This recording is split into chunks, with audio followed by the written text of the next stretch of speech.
Good, we're mere hours from the start of free agency, so it's time for a special supersized edition of What You Got. Trey's going to hit us with some big names in free agency, along with some rumored destinations. We'll play matchmaker, the catch, of course. There's only one right answer. That's whatever TK says it is. This guy can see the future. Trey. Sure. The biggest realistically attainable free agent this summer is Gordon Hayward, who just made his first All-Star team with the Jazz. Rumor has it that his leading suitors are the Celtics and Heat, both of which can make compelling pitches to Gordo. But guys, where's Gordon Hayward going? Boston, Miami, or will he stay in Utah? What you got? All right, before we answer that, some breaking news that has to do with one of these teams. According to multiple reports, Ricky Rubio is headed to the Utah Jazz in a trade with the Wolves. The sides have been working hard on hammering out a deal in which the Jazz will absorb Rubio into their cap space, which had to be used by tonight. Right.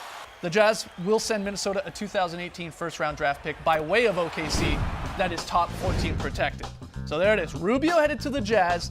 The Wolves getting a pick back here.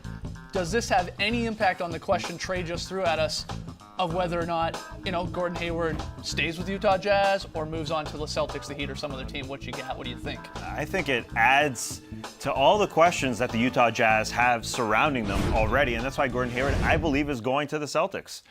The Utah Jazz, we don't know who their starting point guard is going to be. Rudy Gobert's the only guy who signed long-term there. Gordon Hayward, just got swept by the Golden State Warriors with all those questions surrounding this team. And I think people forget he signed an offer sheet in 2014, a few years ago, with the Charlotte Hornets. He was ready to leave. Now, sometimes that's just a bargaining move, a schematic move to get more money. But if Utah didn't sign that, as they did, he was ready to go. So all those questions, plus he has the opportunity to go play with Brad Stevens in a team that made a conference finals. I mean, they have a clearer path, I believe, than the Utah Jazz do. So I think there's a good chance he boots it.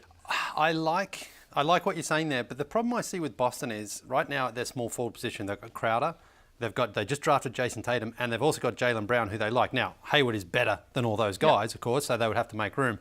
But he kind of has to find his way into that team. That's why I wouldn't be surprised the dark horse, Miami Heat, come in here. Pat Riley is a master of these situations.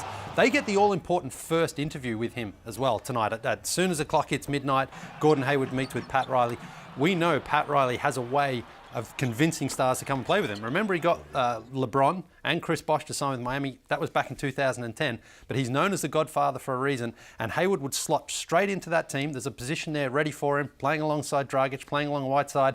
It's a good opportunity, fresh start in the Eastern Conference. Doesn't seem like a Miami guy to me. Why not? No income tax. He's going to make more money. Too tasty? He's a fair-skinned fellow. He needs the sun. Yeah, maybe. I don't know. Yeah, Gordon Hayward might have the toughest decision, though, heading into free agency, right? Because like you're all saying, go to Boston, team up with your former college coach and two All-Stars in Isaiah Thomas and Al Horford.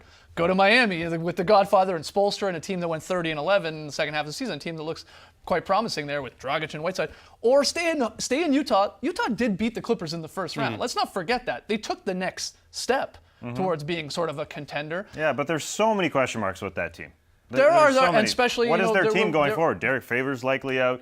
George Hill likely out. Well, George Hill is almost guaranteed out now that Rubio's coming in. So for sure. Why not go into a more? But if he goes to Boston as well, Horford and Thomas already mentioned, those two guys are already established stars. In Miami, he would, I think, be the number one star on that team. He is the number one star in Utah. In Utah, he is as well. I actually think he stays, but Trey knows the future. He can see the future. A lot of disagreements. I'm with Tass on this. I think he's going to be a Celtic. I followed the Instagram breadcrumbs, and those are always the first things to tell. But moving on.